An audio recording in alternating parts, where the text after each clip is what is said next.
Hello everyone, welcome and नमस्ते। Microbiology का पहला भाग है जनरल माइक्रोबायोलॉजी, जिसमें आपको scientists, microscopes, special stains, genetics and sterilisation disinfection के बारे में पढ़ना है।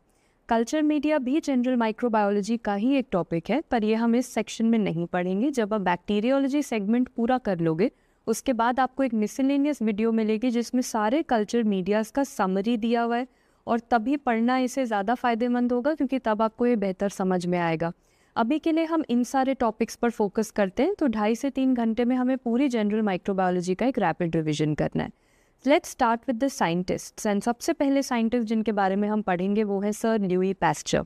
जैसा इनका नाम, बिल्कुल जो जो चीज़ें उनके नाम से बनाई गई हैं पहले वो पढ़ लेते हैं। तो पैस्चर इंस्टीट्यूट जो पेरिस में है वो सर के ऊपर नेम किया गया है। इन्होंने हमें पैस्चराइजेशन ऑफ मिल्क के बारे में बताया था, तो ये प्रोसीजर भी इन्हीं के नाम पर रखा गया। उसके बाद L for Louie pasture, L for liquid media. जितने भी लिक्विड कल्चर मीडिया हम यूज़ करते हैं वो सर ल्यूई पैस्चर ने दिए हैं। After this comes a controversial question. इन्हें कुछ किताबों में फादर ऑफ माइक्रोबायोलॉजी बोला गया है, पर ज़्यादातर किताबों में अब जो अपडेट आया है इन्हें बोला गया है फादर ऑफ मॉडर्न माइक्रोबायोलॉजी। तो अगर हम इन्हें फादर मानते हैं तो फादर से रिलेटेड जितने भी, हम फादर को ही निमोनिक बना लेते हैं, तो फादर से रिलेटेड एफ फॉर कौन सा प्रिंसिपल सर ने हमें दिया है, फर्मेंटेशन प्रिंसिपल।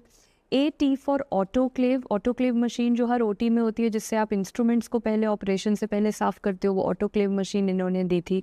साथ में इन्होंने हमें कुछ थ्योरीज के बारे में बताया, तो इन्होंने दोनों काम करे, कुछ एक्स्ट्रा थ्योरीज हमें दी हैं और कुछ हमारे लिटरेचर से हटाई हैं।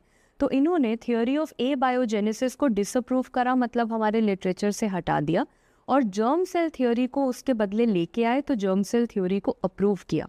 तो फर्मेंटेशन, ऑटोक्लेव और थ्योरीज के बारे में हमें सर ल्यूई पैस्चर ने बताया। इसके बाद 3 ऐसी वैक्सीन्स हैं जो इन्होंने हमें दी हैं, जो हम आज तक यूज़ करते हैं। एक है कॉलेरा वैक्सीन, दूसरी है एंथ्रैक्स वैक्सीन और तीसरी है रेबीज़ वैक्सीन। कॉलेरा, एंथ्रैक्स और रेबीज़ मतलब कार वैक्सीन्स के बारे में सर ल्यूई पैस्चर ने बताया। बट रिमेंबर, वैक्सीन्स शब्द याद रखना, इसका ये मतलब नहीं है कि कॉलेरा, एंथ्रैक्स और रेबीज़ माइक्रो ऑर्गेनिज्म इन्होंने डिस्कवर करे थे।